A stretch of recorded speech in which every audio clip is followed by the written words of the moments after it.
You ever have one of those moments where you realize too late that you're about to become a main character in somebody else's suburban drama? Yeah, that was me, parked right in front of my house trying to honor my late wife's last wish. When Veronica Sterling, our ever so benevolent HOA president, stormed up like she'd just discovered a crime scene, finger aimed right at my yellow Lamborghini and voice shrieking, "Get that show-off piece of garbage out of this neighborhood or you'll regret it." Real neighborly, right? I'd barely had the car a week before I got a notice slapping me with a $10,000 fine for disturbing the community's aesthetic appeal.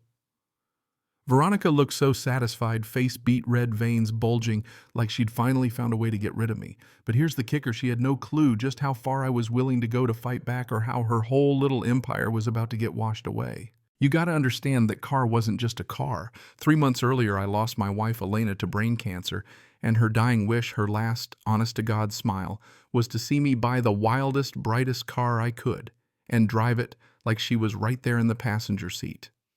So that Lambo sitting in my driveway was a promise kept, not a flex. I'm a hydraulic engineer, not some hotshot influencer. Most weekends you'd catch me hunched over blueprints figuring out drainage systems for half the resorts in Florida, not picking fights with the HOA. I just wanted to keep moving 1 mile at a time with Elena's picture taped to the dash, her voice still echoing in my head, telling me to live a little honey for both of us. And that's exactly what I was doing when Veronica stormed up dressed like she'd just fired a personal assistant, demanding to know if I'd ever even read the rules. "Oh, I've read the contract," I told her. Real calm, Elena always said bullies were just scared people in angry masks. "Show me where it bans luxury cars." Veronica didn't miss a beat, said some new regulation had been passed at an emergency meeting. Funny thing, only 3 board members showed all her besties. And the new rule was so vague it basically let her pick and choose which cars counted as unacceptable. That's when it hit me, this wasn't about property values or aesthetics. This was personal. She threatened daily fines if I didn't move the car $500 a day, starting in 48 hours.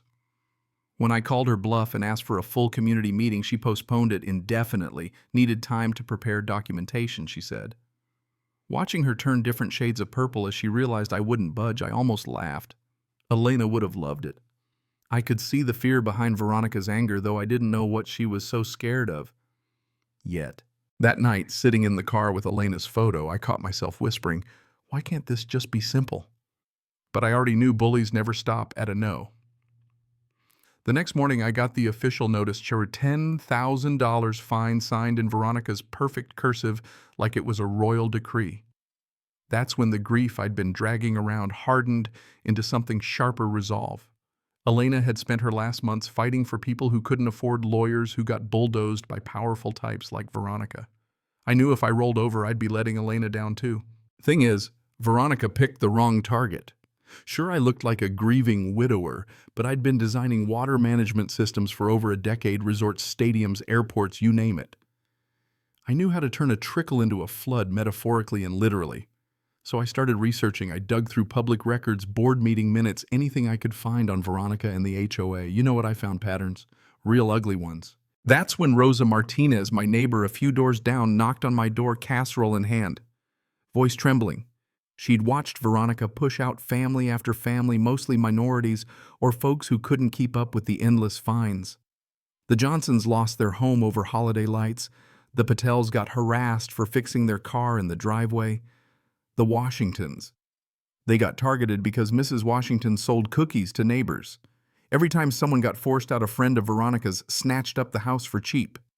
It wasn't just petty, it was a racket. And then came the twist that made my engineer brain light up like a Christmas tree. I discovered that Serenity Lakes Resort, the ritzy place 10 miles down the road, was built on drainage systems that looked weirdly familiar. Like, wait, did I design that familiar? Turns out I had. 5 years ago, I created plans for a hurricane-proof system for a resort in the Bahamas that never got built. Someone had stolen my blueprints, brought them here, and used them right down to the secret manual overrides only I knew about. Those controls, they could reroute water anywhere unseen. That's when I realized how much leverage I actually had. So I drove out to Serenity Lakes under the guise of a consultant, poked around, and wouldn't you know, it found that someone had built a whole underground network connecting the executive suites to the marina, hidden beneath perfectly manicured landscaping. It was professional work, costly, covert, and absolutely not just about moving stormwater.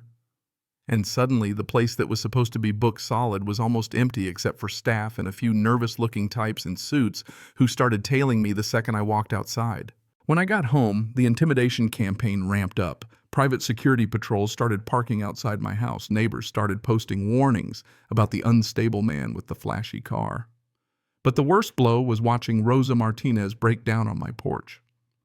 Veronica had filed a bogus complaint with child services against her, plus slapped her with a $25,000 fine for unauthorized political activity just for talking to me.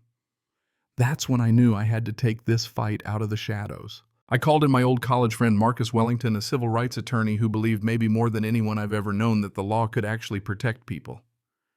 He listened to everything: the harassment, the pattern of forced sales, the stolen engineering designs, the weird resort modifications. He didn't blink. He just nodded, then dropped a bomb. He'd been working with the FBI on a weapons trafficking case tied to luxury resorts across the Southeast. Serenity Lakes had been on their radar for months. That's right. The HOA president who wanted me gone wasn't just running a petty power trip. She was the local linchpin for a national criminal operation laundering money, trafficking, weapons, the works. The underground tunnels weren't for water. They were moving arms shielded by my own designs. Marcus brought in Agent Collins from the FBI. Collins explained they'd been waiting for a break, but the place was too tight, too clean. But with my inside knowledge, the blueprints and photographic evidence of the modifications, we could expose the whole operation if I was willing to risk it. Just as we started planning, Veronica escalated, sending threatening messages referencing private details about Elena's illness and funeral. It was psychological warfare, pure and simple. But as Marcus put it, the more scared they act, the closer you are to blowing this thing open. And then fate handed me the final piece. Hurricane Delilah was barreling toward Florida stronger than anything we'd seen in years. As an engineer, I knew exactly how much water was coming. And I knew the one place Veronica felt safest, her secret storage beneath Serenity Lakes, was about to become her undoing. Using the emergency override controls, I could legally redirect the floodwaters straight into those hidden tunnels, drowning the evidence out into the open.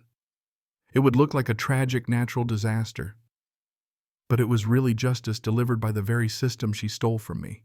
When the hurricane hit, I was there, rain lashing down, winds screaming, the whole state bracing for disaster. I worked by flashlight in the maintenance tunnels, adjusting valves, thinking about Elena and everyone Veronica had steamrolled over the years. It felt like I was finally turning the tide, using my pain for something that mattered. When the storm cleared, Serenity Lakes was underwater. FBI agents, local cops, and emergency crews converged. They found everything: crates of weapons, boxes of explosives, even surface-to-air missiles, all swirling in muddy water. The names on the guest list: a who's who of criminals, extremists, and foreign agents. Veronica's operation wasn't just a neighborhood racket. It was a multi-state conspiracy. Watching them haul Veronica away, hair-ruined, clothes wrecked, screaming that I had no idea what I'd started. Well, let's just say I savored the irony.